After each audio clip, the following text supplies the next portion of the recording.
Tu peux d'un coup exploser, faire le buzz et être connu partout.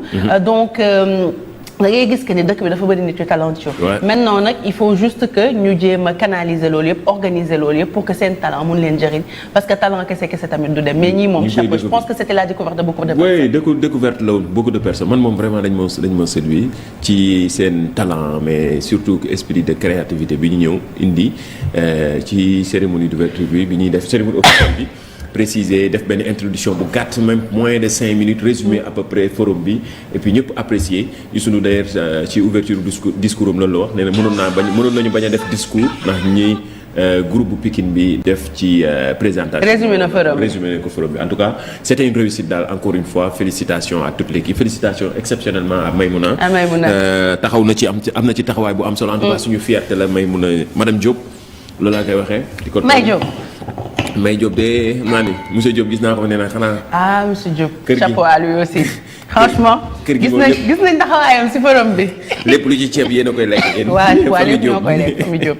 mais en tout cas félicitations à toute l'équipe ñoom Momar ñoom Nicolas toutes les personnes qui ont travaillé dessus et félicitations à Youssou Ndour parce que tout le temps il a des idées et ce qu'il aime le plus c'est partager et je pense que c'est comme ça qu'il faut penser c'est comme ça qu'il faut faire évoluer les choses donc merci beaucoup. Youssou Ndour bu ñu jógee ci Youssou Ndour na dañuy wax ci beneen artiste bi nga xamante ne moom il y a quelque temps def na benn événement bu extraordinaire au musée Esplanade musée des civilisations noires muy Coumba Gawlo nga xamante ne rien que son entrée on en a parlé ay jours après l'événement tellement que dafa nekkoon lu original loo xamante ne dafa exceptionnel donc avant ñu siy wax dañ leen di may benn clipam boo xamante ne mi ngi tudd Hassania ñu koy may ñiy seetaan ñëpp ñi nga xamante ne ñu ngi ñuy suivre ñëpp ci réseau yi et puis ñi nga xamante ne ñu ngi ñuy message ñëpp. À la fin donc madame Cissé Khalil Diagne Yaayu Bamba Babacar Gueye borom gàmmu Ndar bi bon gàmmu Ndar Rokhaya et madame Cissé nga xam ne moom day seetaan ci télé bi di seetaan ci live bi merci les chéris vous êtes juste trop chou et encore félicitations à Coumba Gawlo pour l'événement bi nga xamante ne créé na ko parce que ça faisait longtemps qu'on n'avait pas de ces nouvelles mu ñëw en force wane que ni c'est vrai qu'elle était absente pendant longtemps pour se soigner mais que là elle est de retour et son retour je pense que sénégalais yëpp ko apprécier et c'était un show exceptionnel Mamadou Ndiaye. Ouais, c'est la diva quoi. C'est une diva. Ouais, c'est une diva. C'est notre diva. Yal na yàlla wéral baat bi. amiin bu ko dara jotatee. Et puis voilà mu ñëwaat di accompagner sénégalais yi.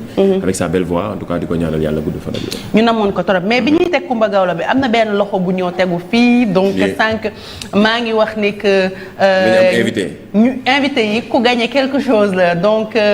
donc voilà. waaw xam naa ni. moom ku ko gis xam nga lan la. ñii fi lañ nekkoon doon wax ci les champions d'Afrique. xam naa ni médaille champion d'Afrique gis nga ko. dafa lamb ci say bët. non fi mu toll nii déggoo li may rey mooy dañu loué Gambie pour denc ko fa tellement on a l'habitude d'avoir des médailles maintenant ça fait plaisir. Voilà. Et genre tu vois détournement Simba bi ils disent papa qu'est-ce que l'échec mu ne ko je ne sais pas je suis sénégalais. Et tout ça fait plaisir machallah ça fait plaisir et ça se voit que suñu équipe yi ñu ngi évoluer. Semaine dernière on parlait de la CAN U17. xam nga lendemain victoire bi la woon. victoire bi mu nar a nekk wax naa ko mu 5e trophée en espace de 13 mois. moom la Sénégal am tey nag ñu am benn invité bu spécial. ki jël comme nga xamante ni dafa topp ay tànk magam mën nañu waxee noonu. parce que Sénégal bi muy jël Coupe d'Afrique CAN 2022 fële ca Cameroun meilleur gardien. CHAN bi meilleur gardien. U20 meilleur gardien. U17 meilleur gardien. meilleur ñun ñoo meilleur fi mu toll en exclu on aura Serigne Diouf. meilleur gardien CAN U17 bi àndoon am fële ci Algérie. moom dina ñëw wax jaar-jaaram fi mu jaar donte moins de 17 ans la. donc on protège les bébés entre guillemets mais tey exceptionnellement dina ñëw wax parcours. pour les mineurs pour les jeunes. les mineurs yu am jom. voilà pour les plus jeunes.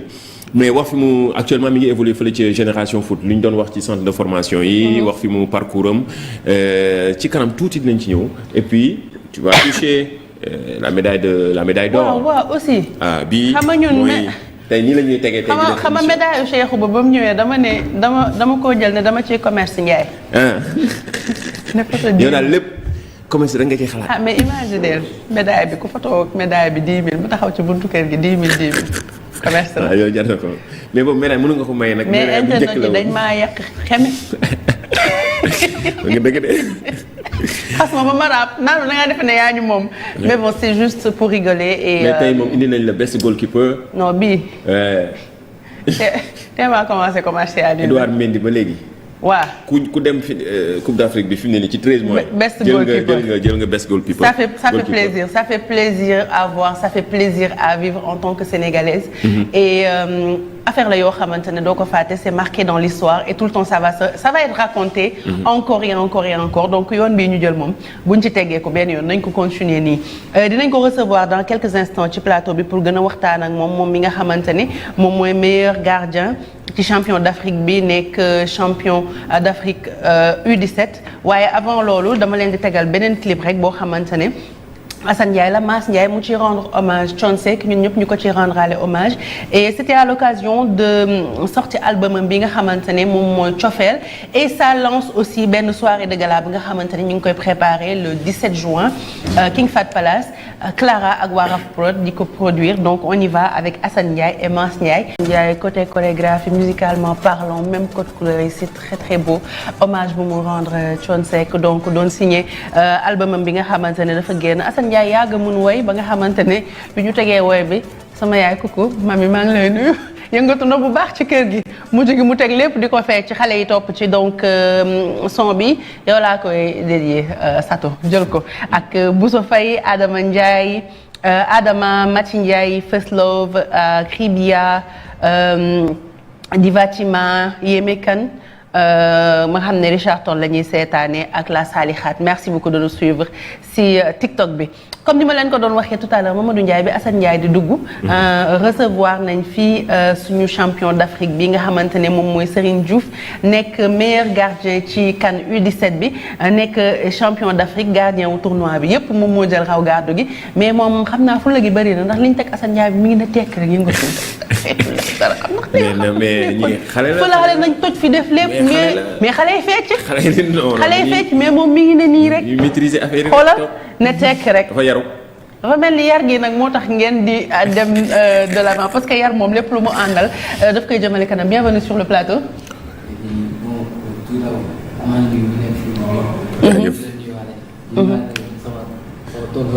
waa ndeke sa nijaay la. mag sa mag la. mag la parce que famille Bale. parce que. Pape Cheikh bëggoon naa mu fekkee lii ba waxal waa famille Bale lu rëy. parce que yaayam sama tante la. en plus de ça yaayam ku bëgg sport la. et tu viens de découvrir ça yow. non. ah xamoon nga ko. ma waxal la li ma Pape waxal ci koor gi may nuyu samay cousine ak samay tante mu ne ma xamoo leen te barki Rasulullah xam naa leen mu ne ma xamoo leen tiiñal ma noonu devant tout le monde mais c'est un plaisir recevoir la ci plateau bi encore félicitations. ci ndam li nga xamante ne indil ngeen ko waa Sénégal yëpp ñëpp kontaan ci mais yéen naka ngeen ko dundee. dara ñu kontaan rek comme suñu mag yi ñu kontaanee rek. parce que surtout métti woon na quoi. bu ñu doon dem parce que ñu gëmoon équipe bi bëriwul. la plupart de doon dutee ndax défaite yi ñu doon am. ci match amicaux yi quoi ci match amicaux yi waaw. mais xëy na dafa mel ni loolu moo gënoon suñu quoi. mais bu ñu demee ba si biir gis nañ gars yi di commencé ñëw di ñu soutenir parce que demoon nañ ba xam ne équipe bi léegi ñu ngi commencé baax.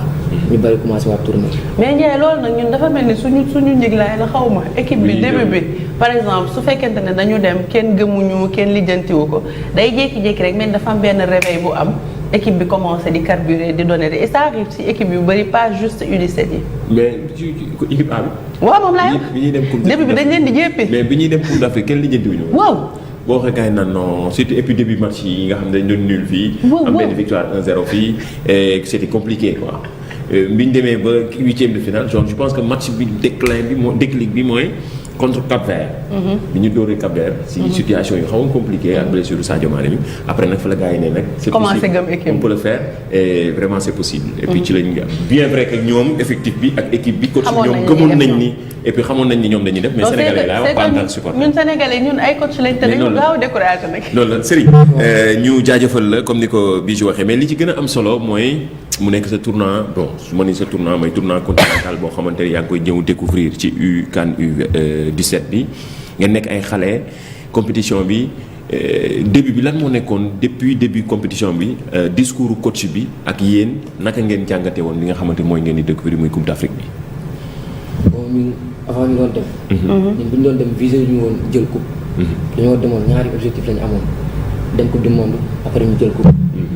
mais ba match yi commencé ba léegi tooguñu di wax dañoo bëgg a jël ko dañoo bëgg a dem final. parce que étape par étape la ñuy jël. dañuy jël benn match yi jëlaat beneen match yi di ko def noonu bañ dem demi final. léegi bu ñu atteindre benn objectif bi muy demi final bi ñu doo ko concentré woon wax dañoo bëgg a jël coupe. contre Congo nga def match bu rëy génne ci équipe nationale bu Sénégal ay occasions yu décisif nga gis ni ba ci penalty boo jàppoo léegi depuis boobu après match boobu nan la def sûrement dafa nekk sa match bi meilleur match ci compétition bi. bon match boobu noonu soo xoolee ñun équipe boobu ñun xamuñu ko woon. parce que xaw ma ñeneen ñi man lu ma doon wax sama xel la ñeneen di wax parce que man maa ngi doon duré si équipe bi. parce que man musuma ko xam. mosoo leen gis. musuma xam musuma seen match bu ñu football. mais bu match bi dawee ay 2000 3000 yooyu noonu ma gis que ni ñii nii maanaam ñu ñoo leen gënoon pare si côté yëpp quoi parce que ñoom nangu ñoon daw te ñun dañ doon daw. match bi dem ba ay 15 minutes def nañ 0-0 premier mi-temps bu metti.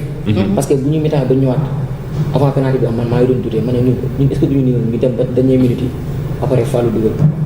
waaw parce que ñun ñoo mënoon ñoom de parce que ñooñu dañu doon sóoraale ñun ñu leen di sóoraale quoi. ok d'accord loolu moo tax. observation bu yàgg la quoi. waaw ok loolu la quoi ñun dañ leen doon seetaan mais bu ñu demee ba civil dañoo dal seen kaw. mais nga jël trophée meilleur gardien bi li ko waral mooy li nga encaissé bariwul ñaari but nga encaissé bi la ban mën nañu wax ci ñaari but yooyu ban moo ci gis nii moo nekkoon na but bi nga xamante ne waroo ko jël quoi. mënoon naa ñàkk. waaw mooy final bi. oui contre Maroc. contre Maroc bi waaw. parce que bii boobu noonu loolu. sortie bi moom yaram yëpp dawoon na période boobu. waaw vraiment ñun ñëpp. mais loolu dundee final bi aussi ñu dugal leen ba match bi des 10 minutes ngeen renverser situation bi noonu ko dundee woon moment boobu ak surtout discours coach bi ci vestiaire yi ci mi-temps bi. c'est que xam nga li tax booy man ñu neex ñun du ñu bàyyi duñu décourage ñun boo ñu mënee woon 2-0. bu ñu génnee dañ koy jëli. mais bu mu amee ba ma dem jël bal bi sànni ko si militaire man xamoon naa man damay gagné match bi. certes mi-temps nañ ñu dem ba si biir ma commencé douter mais dama ne non sama xel c'est pas le moment quoi. dañuy gagné léegi ñu def tuuti rek penalty yu am. et penalty bu mu amee parce que soo xoolee gis nga Amara mooy tiré. oui mais loolu moom jaaxal nañu dama gis Amara te Amara raté woon na penalty ci demi-finale bi. waaw demi-finale bi. léegi moo ñu gis Amara mu yor bal bi ba ci yàgg jékki-jékki mel ne dañuy coach bi dafa wootee ne na Fallou jël nan la demee loolu. coach bi wootewul de. ñun li ñuy def dañ koy def avant ñuy ñëw stade. donc da ngeen ko entraîné. waaw. penalty bi Amara moo nekkoon tireur. mais jour final bi coach bi moo décidé pour Fallou nekk premier tireur si penalty yi. ok parce que soo xoolee Amara ñëpp xam ne Amara mooy dóor. mais dafa jël bal bi ba si côté surface gardien de but bi. ba ñëpp xam ne moo koy dóor maanaam di ko. ok piège la woon. waaw mu yéen a dox seen main quoi. ok mu ñëw jox ko Fallou. Fallou dugal ko. mais Fallou dégg nga président li mu wax. nee na Fallou rey nañu balaa ñuy dóor penalty bi match yooyu mu ne def na 20 pas. jël temps parce que moom boo ko xamul. da nga naan nu muy dóoree dafa ñaax fere day rafet. mais la plupart mën na dóor 50 balles góol bi benn la si jàpp yëpp du sax jàpp. en fait loolu est-ce que relax la wala concentration la. concentration moom noonu la dóoree penalty yi. moom la plupart mën na teg 50 penalty yi góol bi du si jàpp benn bu ko neexee parce que moom moom bu ñuy def comme avant ñuy machine yi def ay tiro bi. la plupart mën naa toog semaine bi yëpp dama jàpp penalty yoon. mais penalty final bi préparé woon ngeen tiro bi. préparé woon nañu ko waaw. pare woon ngeen donc chaque match dañuy préparé tiro bi. ok très bien. loolu am na équipe bu pare ngeen am mais man bu woon naa la laaj benn affaire ngeen nekk jeune tàmmoon di jouer au niveau local. ngeen jékki-jékki génn à l'international di jouer ak ay équipes yoo xamante ne pour la plupart yéen a ngi leen di doon soog a gis comment vous avez fait psychologiquement pour mën ci génn en tant que ay xale. bon soo xoolee groupe bi ñu fi nekk. presque jàmbaar la ak Zef ak Dakar Sacré-Cœur ak yeneen équipe bi. maanaam dañuy xamante quoi. d'accord parce que soo xoolee groupe bii nii ñi fi nekk bees mën nga leen compter ñu fi nekk ñëpp ay anciens lañ. d'accord. léegi ñoom yeneen booy bu ñëwee bu ñu beesee parce que soo xoolee solidarité moo ñu defal lii yëpp. parce que ñun avant ñu doon dem am na booy yoo xam ne ñoom toog duñu wax ak kenn ñu leen toog ñu wax ak kenn. léegi ñun ñu fi doon yàgg ñoo doon ñëw di leen jege. di wax intégré leen quoi pour ñu suudewu avant ñuy dem fële di am problème. esprit d'équipe bi am na je pense que c'est très important seen esprit d'équipe boobu ba pare ñëpp gëmandoo seen bopp ñu ne on y va on va chercher la coupe. bien sûr kon wax na ko nee na étape par étape la woon. objectif bi xam nga Sénégal dafa participer 3 fois ci compétition yi. mooy 4 U17. génnul sax poule.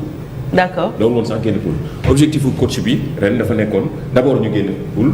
d'abord ñu après ñu qualifier coupe du monde. wax na ko sànq après nag ñu doog a dem jëli objectif final bi mooy trophée bi. d'accord donc nga xamante ni même bu fekkee dañoo demoon final c'est atteindre nañ ci objectif ah. mooy coupe du monde bi ñu bëggoon dem c'était ñu dem ci coupe du monde. mais heureusement ñu dem aussi gën a dem def le maximum décrocher lii nga xamante ne mooy trophée bi. comme ni ko seen ay aînés defee mais leneen li nga xamante ne am na ci solo mooy ku leen gis.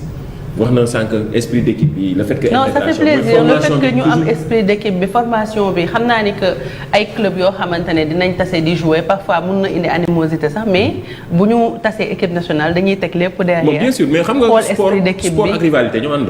mooy il faut mu am ay xëccoonte place c'est normal loolu dañ koy am ci club yëpp même ñii loolu moo leen xaar seen avenir. bu ñu demee gardien yi gis nga gardien yi 3 la ñuy woo wala 4. kenn mooy góorlu am na deuxième gardien il faut nga exceller donc il faut nga wone maximum loolu tamit moo c'est bon profil la parce que day wone équipe bi dafa war a gën a mën a jëm ci kanam léegi ku la gis pour ñeneen ñi dañuy xam nañ ni génération foot nga nekk ñu ci bari ñuy suivre petite catégorie génération foot yéen tàmm ngeen génn yéen a ngi récemment demoon ngeen Maroc def fa tournoi gagné Real Madrid jël fa trophée aussi ñibbisi ñëw ñu leen di woo ci équipe nationale petite catégorie génération foot nan nga fa intégré ak surtout ngay allier étude ak sport. bon chef man bu ma jógee IFOA. laa fa dem.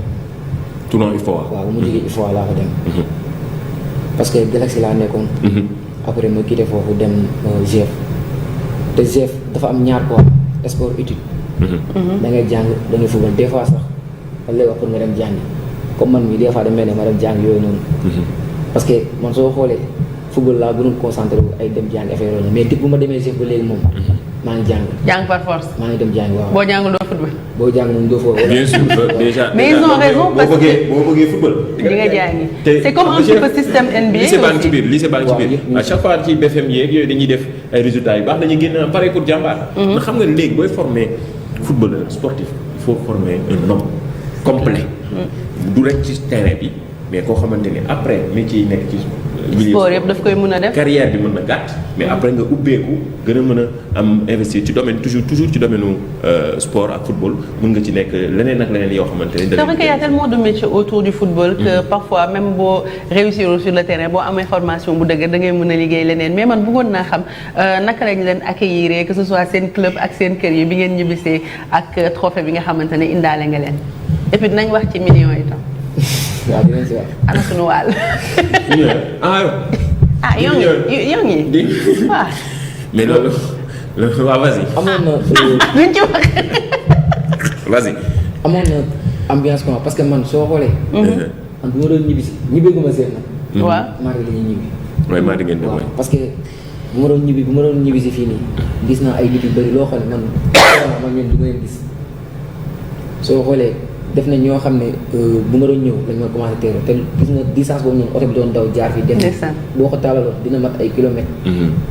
donc ñun dama leen sant parce que bu ma gisee la man dama kontaan quoi. dama kontaan parce que dama ne man lan laa war a def ba am mbooloo bii nii. moo day wane ni Sénégalais dañu bëgg football. en plus dañu fonk ñi nga xamante ne dañ koy def footballeurs yi donc lépp looy mënti def defal ko sa réew dafa am solo. porter maillot national dafa am solo. moom suñu patriotisme bu football di jug muy jug. non gis dañ koy wane ba mu leer. xaar leen gën leen a continuer yàlla leen ko yàlla may ngeen gën a continuer seen carrière dem ba war a ñëw ci sélection A ainsi de suite jël dem ci compétition yu mag yi. di ngeen gën a comprendre mais toujours ci formation bi am na solo sànq yaa ngi doon wax. étude 10 millions. étude waaw dina ñëw ci dem pare bi wax na ko sànq pourtant junj na la nee na la ñi mu yaakaaroon ni dina leen gis nii. yaakaar woon ni di leen gis na président de la république mi leen may 10 millions. mais balaa nga ñëw yéen en tant que xale 17 ans ñu jël 10 millions jox leen ko nii loo ciy def lii di ma tëjal loo. mën naa la indi nga téye ko kay. lan ngeen ci prévoir def est-ce que xaaroon ngeen ko biñ leen ko joxee est-ce que. ñi def vidéo ne président ñi ngi ñëw xanaa gisoo loolu ci TikTok bi. mu def vidéo depuis Algérie les présidents ñi ngi ñëw. teel a def cette annonce boobu final parce que soo xoolee avant. depuis ñëpp yéene leen ko aussi. waaw. lu ma doon wax léegi rek affaire solidarité boobu noonu. gis nga ñun nekkul dara moo tax moo ko de ñun bu ñuy dem di gisee match. maanaam dañuy ne par force dañuy gagné. ñun noonu très bel esprit d'équipe. gis nga Maroc Maroc avant ñu dem final bu ñu réunion ba dañoo ne Maroc dañ koy gagné. ak nu mu mënti mel dañ koy gagné. mais Maroc début match bi métti woon na de. match bi dañ tenir 80 minutes presque 45 premières minutes yi moom gisoo leen dara. métti woon na trop ñu wane déglu carrément équipe bi cassure mais ñu gis ne changement coaching gagnant bi feeñ na. ndax ces changements yi coach yi def ñu gisaat beneen visage ci fin de partie bi d'ailleurs moom moo jur victoire bi. gis nga premier mi-temps bi métti woon na trop sax trop. mais ñun xamoon nañ day bàyyi. parce que nag bëggul ku koy dawloo ak ku koy sonal quoi di ko teg précis. ñoo bëgg seen yaram ko voilà yooyu noonu bëggul loolu noonu parce que nag mu doon defee yoon yëpp ay teg xel la. pour yaakaar ni ñun dinañ bàyyi te alors que ñun ñu ngi leen doon xaar. parce que soo xoolee ñu ngi doon ñëw tëri bëri yooyu noonu. mais ñun xamoon nañ dina bàyyi. soo xoolee bu ñu jëlee benn bii ñu commencé waat bàyyi ñu jël deuxième bii bi nag pare si match bi joué tout. voilà dernière question bi wax nga ko sànq da ngeen waajal dem génération foot yéen a ngi waaj a delluwaat ci liggéey bi kan mooy sa référence ci wàllu li nga métier bi nga nekk di football mais góol exceptionnellement kan nga gis ni teg nga ko bët yaakaar nga ni kii daal moom sa royukaay la quoi. bon man ñaari idole laa am. kan la. benn bi Manuel Neuer. Neuer waaye. très bon gardien bu ma demee ba si Edouard Mendy ñëw. Edouard Mendy benn. waaw ok am nga ay références. waaw ma topp si ginnaaw Edouard Mendy certes moom Edouard Mendy yoonam métti woon na trop. ba mu commencé woon découragé si ay affaire football yii nii. mais gëm boppam moo tax mu yegg si fii nii te man tey jii nii ñaan naa yàlla certes maa ngi topp si tànkam de mais dama ko bëgg a dépassé ba def moom lu mu def. jaajëf ba raw ko. Très bien. En tout cas, j'aime bien l'esprit. Inch'Allah. J'aime bien esprit bi mu am esprit d'équipe bi ñu am gëm sa bopp bi nga am. et puis bon vent. li ngay viser si football bi yëpp yàlla na ko yàlla defal. jaajëf bon courage. bon vent c'est di la féliciter encore une fois wax naa ko. Bijou kii yàlla daf ñu yara day mais yaayam ku bëgg football la woon de. déedéet xanaa bëggoon sport la mais nag dafa mel ni ñi seen parents yi bëgg sport ñëpp après dañu dugal seen doom yi di leen suivre. ba pare xam naa ne rigueur mooy c'est-à-dire éducation bu metti bi. metti mooy toujours da ngay bëgg mu baax moom yaayam xam naa ne wóolu naa ko ci. éducation sa papa la jël donc en tout cas ça fait plaisir ci recevoir la ci plateau bi jeunes yu mel nii la ñu bëgg ci dëkk bi jeunes yoo xamante ne am nañu esprit compétitif gëm seen bopp ba pare am esprit de groupe esprit de partage esprit de boo xamante ne ñun ñëpp ay compatriotes lañ Sénégal moo ñu ñor et puis fu ñuy dem rek dañuy bëgg a représenter Sénégal encore félicitations et bon vent merci beaucoup Mamadou Ndiaye ci invitation bi nga def ça fait vraiment plaisir le temps muy dem ñu teg Alioune Mbaye d'ailleurs positivé et puis di ko présenter suñu ay condoléances yëpp parce que moom actuellement il a vraiment besoin de positiver ndax dafa ñàkk kooku nga xamante ne moom moo di soxnaam mu nekk loo xamante ne dafa métti torop donc Alioune Mbaye der positiver bu fekkee pare na ñu déglu ko et puis Sénégal yëpp ñoo koy présenter ay condoléances am parce que soo nekkee nit ku ñu xam soo ñàkkee kenn ñëppay ànd ak yow gàddu naqar bi gàddu tristesse bi gàddu li nga xamante ne mooy li nga perte mun la soutenir mun la taxawu ba nga xamante ne c'est vrai que li ngay perte dina metti surtout jabar nga xamante ne fi muy féete jëkkër moom kenn mënu ko expliquer c'est extraordinaire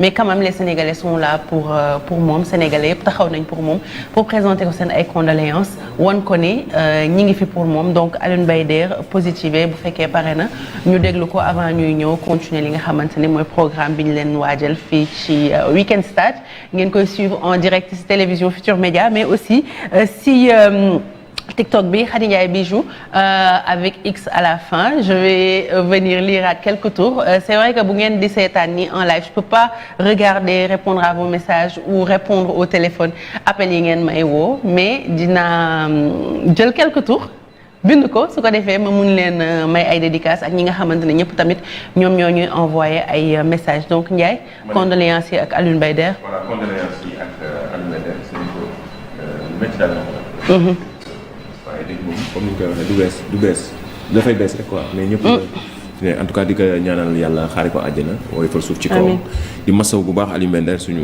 kilifa la suñu mag la ci nekk référence la ci wàllu musique sénégalaise yàlla na ko yàlla may xolu muñ teg loxo ci njaboot gi nga xamante ni aussi ñoom la fi wan ginnaaw surtout donc Alioune Mbaye der ak non vas-y dis-moi dama bëggoon tëjee ak basket bi basket Africa League Aïcha tey jii xam nga tey la xam nga bi ma ko gisee xam nga dama la doon menacé la dernière fois oui ne la match bu fi amatee basket yóbbu ma front row ma toog tegle samay talon ba photo ba am bi nga gisee di waa douane di gagné demi-finale bi nga naan lii fan la amee lii ma ni waa Ndiaye lii war na am te yóbbu ma mais xoolam ma xoolaat gis ne Kigali la ma ne am nga chance mais bu doon Sénégal moom di nga dégg lu métti. mais exploit la ñuy la waa douane di yóotu fi mu ne nii. ndaxte ñi ngi waajal final bi tey bu 16h jotee 16h GMT. AS Douane ak Al Ahli. ñoo fas yéene jàkkaarloo ci final bi nga xamante ni. mooy basket lañ taamu nañ doon naan fi mu toll nii. waaw fi mu ne nii ñoom ak égyptiens yi la ba passé gagné nañu angolais yi ci victoire bu am solo. ci et pourtant ils avaient commencé difficilement oui noonu toujours début bu métti mais après toujours au final c'est l'AS Douane ou le Sénégal qui gagne. loolu la ñu def en tout cas final bu am solo leneen li mooy coach Pa bi. mooy coach bi nga xamante ni mooy bu AS Douane di Mamadou Gueye Pa bi moom lañ jox élu meilleur coach de fële ca basket bi mooy Basket Africa League. ils peuvent faire ça avant finale bi. oui moom lañ def cérémonie bi lañ def démb jox ko trophée bi je pense am nañ image yi photo yeeg yooyu je pense Babacar bu pare mën nañu ko illustrer mu nekk lu am solo loo xamante ne mu nekk benn trophée avant l'heure avant ñu jàll ci finale bi nga xam ne moom la ñuy xaar loolu tamit succès la wala ndam la pour Sénégal en tout cas coach Pa bi ñu xam ko ci koo xamante ni yàgg gëm boppam. yàgg lool ci basket bi. yàgg lool aussi ci di confronté ak li nga xamante ne mooy des hauts des bas de la vie. et en tout cas bu demee ba moment bi. consécration lay doon consécration la Basket Africa League jox ko meilleur coach ci compétition bu ni mel ci 3e édition bi en tout cas di ko féliciter lu mu mérité la moom coach Pa bi. on va voir les images dans quelques instants mais pour le moment clip bu Alioune Bayder bi ma leen doon proposer sànq moom lañ leen di tegal mu tudd positiver et on demande à Alioune Bayder de beaucoup positiver. J'espère que yéen a ngi si jàmm ñun ñoo ngi si jàmm et j'espère que jàmm boobu dinañ leen ko transmettre juste après clip bi dama leen di proposer ngeen xool Adja Vessel tey yi mu indi bu ngeen ko xoolee ba pare ma jox leen numéro yi wanaat leen tuuti rek ci lim ñu may tey xam naa dinaa ko gàddoote yóbbu sama kër rek yàlla baax na dootuma am fu may ranger vaisselle incha allah donc ñu xool Adja Vessel tey lim ñu indil.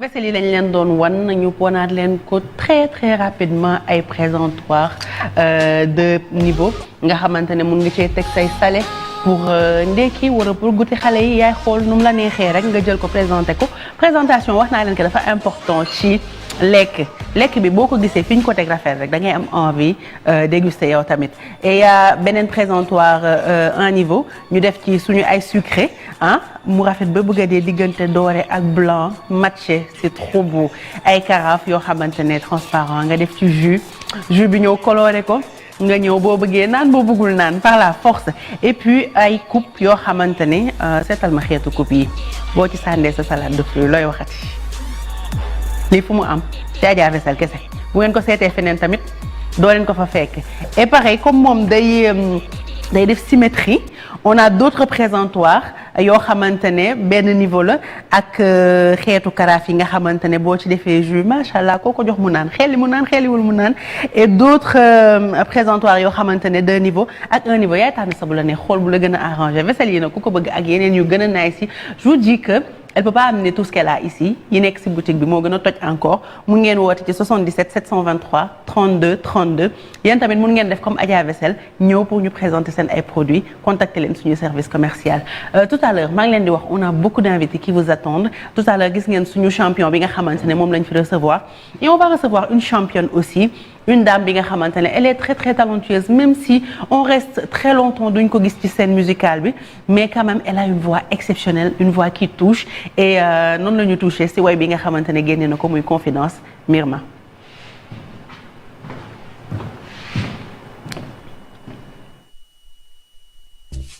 Album en 2013-2014 mais après on la voyait surtout faire des chœurs pour Abindou, pour Omar Pène, pour Manel, pour Abdou Djité et bien d'autres artistes. Et là, on la revoit en 2023 avec son single Confidence. Et je vous le dis en exclusivité, dafay annoncer album boo xamante ne dafay waaj a génn. Ravi de te recevoir sur ce plateau uniquement. Je suis ravie aussi, Bijou. maa ngi lay remercier et di nuyu téléspectateurs yi ñuy seetaan. di nuyu sama frère bu ma fekk ci plateau bi et di la remercier ci invitation bi. Très normal quand on invite nit bu amee talent génnee lu neex il faut que ñu invité ko waxtaanee ko mais ñu gëjoon la gis ci scène musicale bi mun nañ xam lu tax avec la voix que tu as le talent que tu as nga jékki-jékki on te voit juste faire des chœurs mais tu sors pas quelque chose boo xamante ne ça t'appartient personnellement. waaw c'est vrai benn moment c'est vrai que absenté naa mais il y a eu plusieurs détails yi tax ma absenté. mais bon foofu dañ koy sotti mais teewul maa ngi doon ci musique bi ba tey. mais c'est vrai que Sénégal bu ñu gisul vidéo woo def nekkoo ci média bi c'est normal dañ naan nekkoo wala da ngaa arrêté musique mais maa ngi toujours dans la musique. ndax nekkuma fi woon benn moment dama voyagé. nekkoon en France donc nekkoon ci benn cabaret bi ñu naan Trois Mailles. voilà nekkoon doon way en tant que chanteuse là-bas. donc voilà ma yàgg fa nag tuuti donc du coup da ngay fàtte sax war nga def quelque chose au Sénégal donc loolu c'est que beneen univers ngay nekk en fait univers ngay nekk tellement et voilà yow tu da ngay oublier totalement que ne war nga def dëkk dara donc loolu mais nga ñëw en 2023 ak Confidence. Quel est le message que tu veux faire passer à travers cette chanson? Oui, en fait, c'est venu naturellement parce que précédemment, il y a eu un scandale, pas scandale, polémique, polémique. Donc, il n'y a pas longtemps. Donc, du coup, Confidence est venue naturellement. Il y a des son vraiment, c'est pour dire aux gens que malgré li ne sama xol génne naa ko et que même malgré ça fait des années mu nekk ci ma et que moo ma bloqué woon et que dañ na donc voilà et que maintenant je reste debout et je serai debout donc avancer ci sama musique comme ça voilà tout le monde sait tout ñëpp xam ne waaye li xew et que lii moo ma doon blocage bi c'était ça et que maintenant j'ai le droit d'être heureuse. C'est vrai que quand tu as fait cette émission Confidence il y a eu beaucoup de polémiques. nit yu bëri attaqué nañ la. yan conséquences la am ci sa vie d'artiste et ci sa vie personnelle. sama vie personnelle dama ci am jàngat bu bëri yu positif man damay wax toujours positif parce que j'ai parlé à la place de beaucoup de femmes yoo xam ne sont victimes de ça. et man je suis contente de le dire tey man awma ci regret et si c'est à refaire je le redis parce que c'est une histoire vraie pas inventée et du tamit buzz. et puis je l'avais gardé pendant 15 ans. Donc je me suis dit que c'était le moment de dévoiler tout ça. sans gêne sans ma si am benn arrière-pensée. parce que daf ma bloqué woon en fait intérieurement et ça m'empêchait d'avancer un peu. donc voilà même que dina metti nag wax bi dina bëri. mais ça m'a un peu soulagée. ban message nga am pour ñi nga xamante ne ñoom ñoo la doon critiquer quand l'interview est sortie. parce que je me suis dit que peut-être ils ont pas vécu ça et que ils n'ont pas écouté pour man dégluwuñ ma en fait. quand nit da lay juger il faut d'abord mu déglu la. man soo ma dégloo di nga xam fi ma ko tàmbalee ak fi ma jeexalee ci émission bi. di nga comprendre kii lu mu bëgg a wax. donc message la boo xam ne c'était un cri de cœur et c'était loo xamante ne dama ko génne sama xol wax ko donc je me suis dit peut-être ñoom ay extrait lañ doon seetaan. c'est vrai qu'on est très fort pour ça. waaw extrait yi la ñuy jël ñu titré ko nu leen neexee donc du coup soo xamul rek mën nga juger nit ko ci ay extrait ay titrage mais dañ ma seetaanu et mënuma leen a juger ku nekk am nga sa avis en wax. mais je dis que ceux qui sont pas de mon côté ils m'ont pas écouté en fait. En fait, c'était un message pour toutes les femmes qui ont vécu ce que tu as vécu. Nous, on est beaucoup dans le jugement, c'est dommage. Et parfois, nous nous réellement et on se commence à les juger. Mais parfois, cri de cœur, film gagné, on s'en doit comprendre. Ouais, donc, mais non. Affaire bi man bi may dem ci émission bi c'était naturel comme ni ñu ma invité nii ma ñëw toog di wax. mais après li lay wax loo yàlla rek moo ko xam en fait. et dañ me poser question et j'ai répondu naturellement comme ça. Avec le cœur. Avec le cœur parce que moment boobu j'ai craqué. parce que benn moment boobu am na looy denc sa xol su feesee donc tu te lâches. te sans bàyyi xel sax que yow li ngay wax nekkee lu diis la. mais maa ngi ko doon wax naturellement. Zéro regret. Zéro regret. si c'est à refaire, je le redis.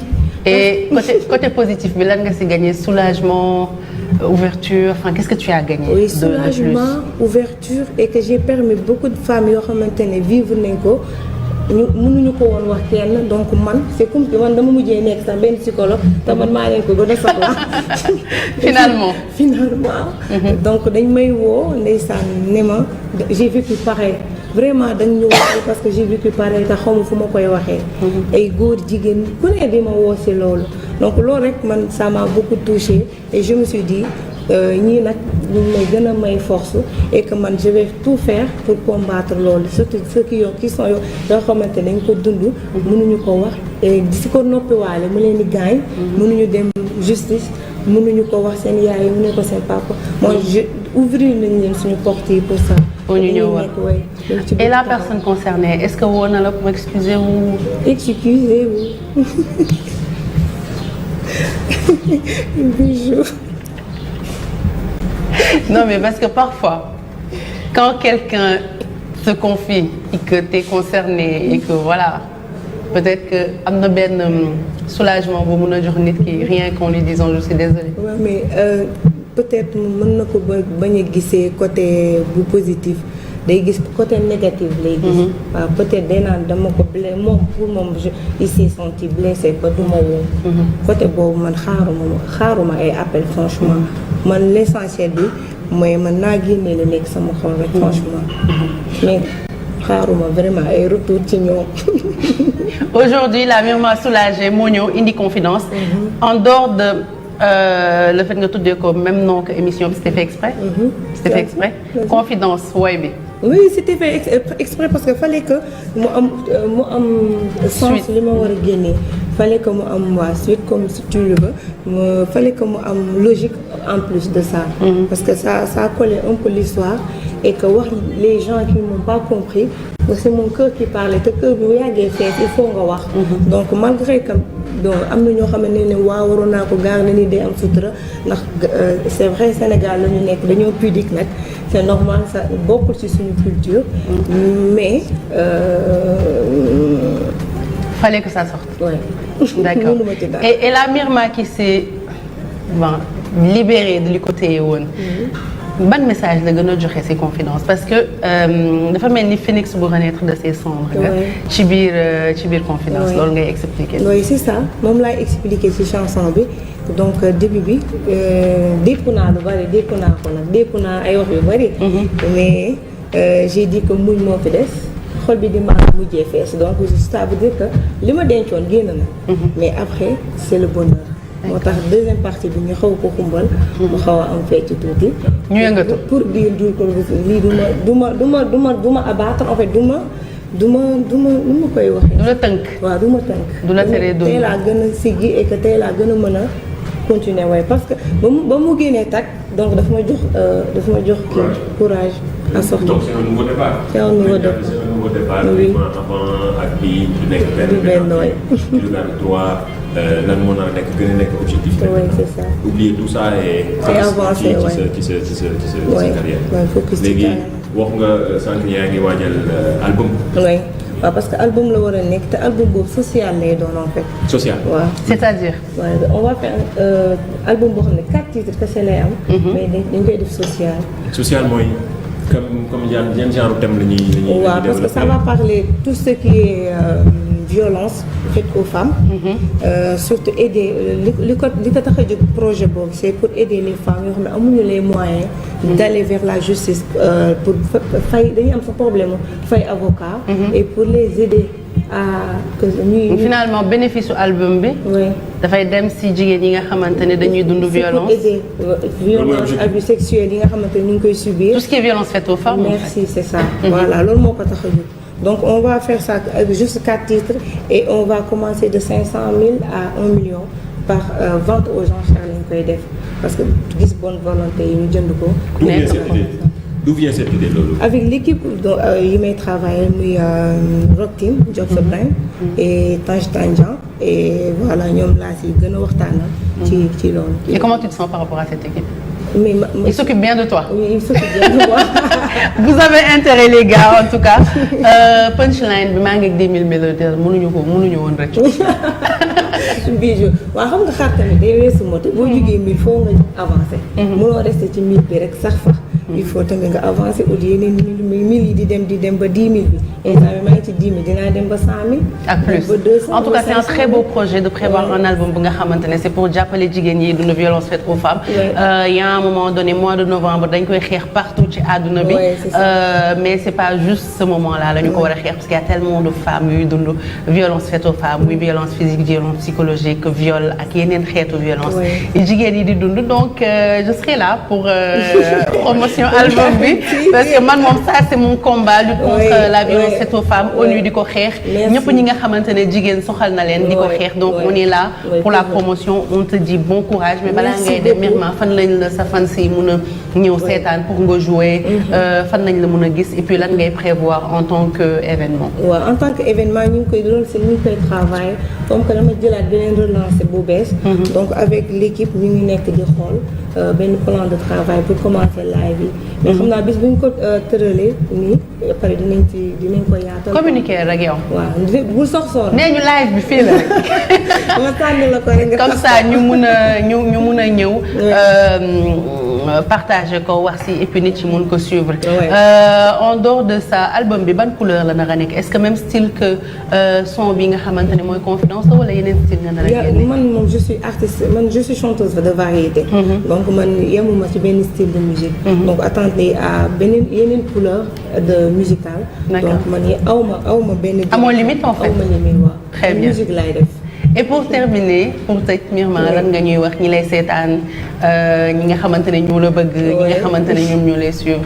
oui bon je dis merci à ces personnes là nga xamante ne ndeysaan soutenir nañ ma et que jàppale gis naa ci net bi am na ñu def sortie def live vraiment jàppale ma wax ci man lu rafet donc voilà maa ngi leen ci remercier bu baax a baax et di leen wax morceau bi ñu disponible na sur YouTube.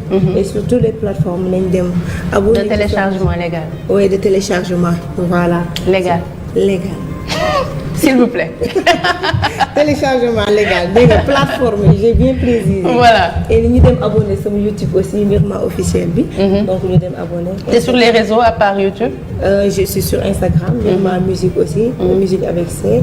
et mon sama TikTok tamit pareil Myrma musique donc na ñëpp dem abonné waaw ça. Voilà donc c'était donc Myrma une femme très très talentueuse qui mérite qu'on l'écoute un petit peu plus parce que thème yi muy développé am na solo et puis combat bi nga xamante ne gàddu na ko pour mener ko am na solo bu baax a baax merci beaucoup d'être passé sur ce plateau ça a été un plaisir de te recevoir. Ça a été un grand plaisir merci à vous et à toute l'équipe qui m'a accompagné particulièrement à Diop Sabren toppatoo ma Myrma bu baax dañ la ko dégg donc voilà Mamadou Ndiaye xam naa ñun léegi ñu lem léegi ñu lalli bàyyi waa rédaction ñu ñëw lal ñoom tamit. gis naa Chérif di woote léegi nii. ah Chérif jarul woote ñu ngi lay bàyyil antenne bi matu ko donc Ndiaye ku la sañseel ni lii est-ce que tipi. waay est-ce que c'est-à-dire waa ji yére yi du xamante sax kan moo ko solal kan moo ko solal loolu est-ce que du kii très bien mais noonu la il faut. oui tipi style mais jaajëfal internautes yeeg téléspectateurs yi ñu suivre partout mention spéciale sama benn frère bi nga xamante ni jot nañu message am mais surtout aussi internautes yi partout jot nañu message yi jaajëfal aussi team waa U20 di leen souhaiter bonne chance parce que tey dañuy jouer seen troisième match ci coupe du monde bi. Sénégal Colombie maanaam gagné rek qualifié mën na nekk. c'est possible donc match début bu difficile la ñu am ci compétition bi défaite ak match nul pourquoi pas ñu am 3 points pour qualifier ci quart de finale c'est bien possible ak Malick Daf et toute son équipe bi nga xamante ni aussi ñooy accompagner joueurs yi fële ca Argentine fi ñu joué ci coupe du monde bi nga xamante ni actuellement ñëpp a koy suivre di ngeen ko am en direct ci télévision Futurs Médias ce soir. super donc à quelle heure. 21h. donc ngeen mun ko suivre et puis on leur souhaite bon courage ñoo ngi ñun ñëpp ci seen ginnaaw. di remercier bu baax ki ma habillé tey Total Look Touré Thienda la xaw ma ndax gis ngeen daal di sànq fi ma taxawal. macha allah rafet na daal yu nice la ma sañ vraiment. des chaussures qui sont très jolies donc je vous les montre. Merci beaucoup ma belle Touré Thienda elle a des marques Zara Mango de super marque à petit prix mun ngeen ko woo ci 77 284 34 34 Touré Thienda mi ngi fii sañse yu nice la yor naa leen yónnee photo yi ci réseaux sociaux yi ngeen mën a gis c'est une robe chemise que j'ai portée et merci beaucoup à Tabara sama coiffure yi bu baaxee moom la donc Tabou Hair mun ngeen ko contacter au 77 896 58 87 pour vos coiffures merci à vous de nous avoir suivis équipe bi Saliou Mbaye Abo Cheikh Ibou Diouf Abba Khadija Adja je pense que wax naa ñëpp de su ma tëbee kenn wax leen ma wax naa ñëpp wax naa ñëpp Abo wax naa ko dafa nekk Ibou Diouf wax naa Abo de. Ibou Diouf moo ko nekk. Zal wax naa ko mooy Saliou. ci waajtaay la nekk Ibou Diouf. fi mu toll nii damaa jàpp tur yi lu muy waay. non bis bu rëy waxal yow. mariage bu rëy Ibou waay félicitations. fi mu toll na xale yooyu dañuy ñi ngi takk rek. et félicitations à notre ami aussi Momo Diagne pour son mariage. voilà yàlla na sëy bi am barkeel. li ñu ciy séntu yëpp yàlla may leen ko comme ni ñuy séntu yëpp si sëy yi ñu siy dugg. donc merci beaucoup à toute l'équipe merci beaucoup à vous de nous avoir suivis merci beaucoup waa TikTok bi ci seetaan bi c'était un plaisir. présenter donc yow émission bi rendez-vous samedi prochain ci beneen Week-end Start ñu commencé donc week-end bi jox leen seen ay programmes yi nga xamante ne moo leen di xaar mais bu leen bouger télévision Futurs Médias programme la heure bi ba heure bi ngeen di tëddi là tout de suite ce sera le journal ak équipe bu